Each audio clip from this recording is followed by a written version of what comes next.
2025 жылдың ақпан айының 13-нен 14-не қараған түні берекелі Бараат түні болып есептеледі. Бараат күнәлардан тазарып, оттан құтылуға мүмкіндік беретін, дұғалар қабыл болатын, кері қайтарылмайтын берекелі түн. Бараат түні жайында Айша анамыз, одан Алла разы болсын, былай айтқан: пайғамбарымыз, оған Алланың салауаты мен сәлемі болсын, бұл түннің не түн екенін білесің бе деп сұрады. Мен: Алла және оның елшісі жақсы біледі деп жауап бердім.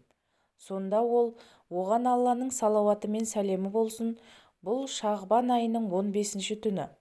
Алла тағала бұл түні құлдарына мейіріммен қарайды. Кешірім іздеушілерге кешірім береді. Кешірім сұраушыларға өзінің мейірімін төгеді. Бірақ жүрегінде ашу-ызасы бар кісілерді мейірімсіз қалдырады. Әрі олар зұлымдықтан арылмаса, оларды жарылқамайды да, деген. Сондай-ақ пайғамбарымыз, оған Алланың салауаты мен сәлемі болсын, Айша анамызға: бұл түнде не болатынын білесің бе деді. Айша анамыз одан: Алла разы болсын, уа Алла елшісі, бұл түнде не болады деді. Ол оған: Алланың салауаты мен сәлемі болсын, онда адам балаларының осы жылда туылатыны және осы жылы дүниеден өтетіндері жазылады. Онда олардың амалдары Алланың құзырына көтеріліп, ризықтары пенделеріне түседі, белгіленеді деді. Иә, бұл түнде Алла тағала кейбір адамдарды бақытқа кенелтіп, кейбіреуін мейірімінен ұзақтатады. Біреудің дәрежесін көтеріп, біреудікін түсіреді, біреуін сыйлыққа жетелейді, тағы біреуін одан құр қалдырады. Пайғамбарымыз, оған Алланың салауаты мен сәлемі болсын, 5 түнді ұйықтамай құлшылықпен өткізген адам міндетті түрде жаннатқа кіреді. Олар Тәруия, Арапа, Құрбан айт, Ораза айт және Шағбанның 15-ші түндері деген. Бұл түндерді құлшылықпен ояу өткізу мұстахаб. Сондықтан мұндай істерді жалғыз өткізген жақсырақ. Фиқх ғалымдары қасиетті түндерде, мысалы Бараат түнінде мешітке жиналуды мәкрух санаған. Хасан ибн Аммар Шурунбулали, оны Алла рахмет етсін, бұл туралы жоғарыда айтылған және басқа да қасиетті түндерді арнайы ғибадатпен өткізу мақсатында мешітке жиналу мәкрух. Өйткені пайғамбарымыз, оған Алланың салауаты мен сәлемі болсын, сахабалар да олай істемеген деп айтқан. Сахабалар, табиғиндер және одан кейінгі ғасырда өткен ғалымдар бұл түнді ұлықтаған және оған ерекше дайындық көрген. Бараат түнінің берекесіне қол жеткізу үшін ғалымдар төмендегі істерге мән беруді айтқан. Бірінші, құптан мен таң намазын жамағат болып оқу. Пайғамбарымыз, оған Алланың салауаты мен сәлемі болсын, бұл түні көктердің есіктері ашылады. Періштелер мұсылмандарға сүйінші айтады, ғибадатқа шақырады. Бараат түнінде көп ғибадат жасаңдар, әйтпесе қияметте өкінесіңдер делінген. Ең алдымен біз парыз намаздарды оқу, сосын сүннет және мұстахаб ғибадаттарды орындау арқылы Құдайдың осы бұйрығына құлақ түргеніміз жөн. Екінші, құлшылық етуге шамасы келмесе, жоқ дегенде күнә істерден арылу.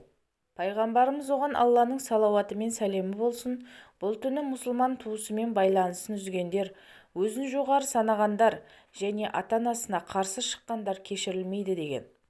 Ата-ананы құрметтеу, туыстармен хабарласып қал-жағдай сұрасу, аурулардың көңілін сұрау, бала-шағаға өнеге болу арқылы да күнәлар кешірілуі мүмкін.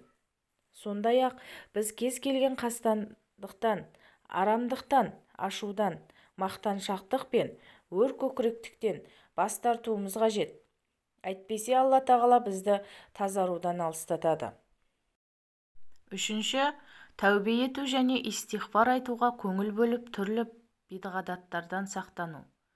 Бұл түні мұсылман адам жыл бойы істеген істерін, өз өмірін бір ойлап көру керек. Егер өзінің іс-әрекеттерінде бір кемшілік бар екенін байқаса, Құдайдан кешірім сұрап, оны тез түзетуге тырысуы керек. Егер біреуді ренжіткен немесе біреуден араз болса, бір-бірінен кешірім сұрап, бауырлар секілді достасу керек.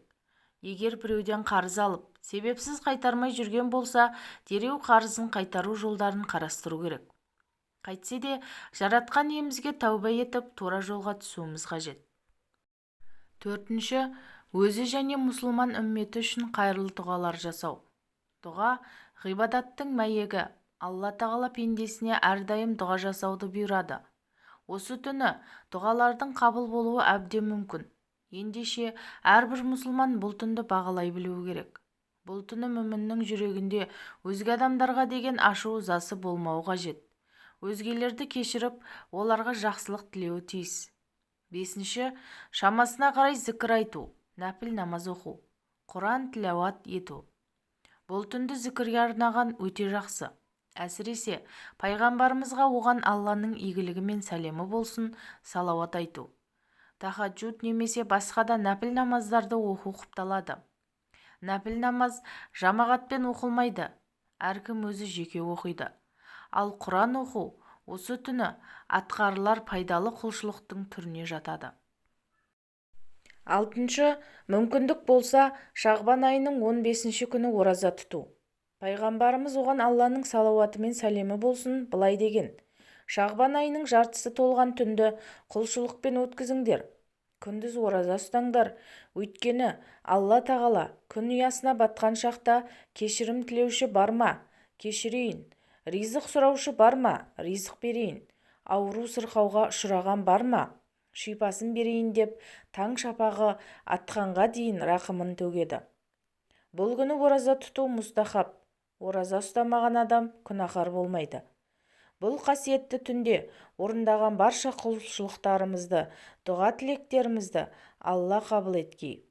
Барша күнәмізден тазарып, Рамазан айына аман есен жеткізгей. Амин.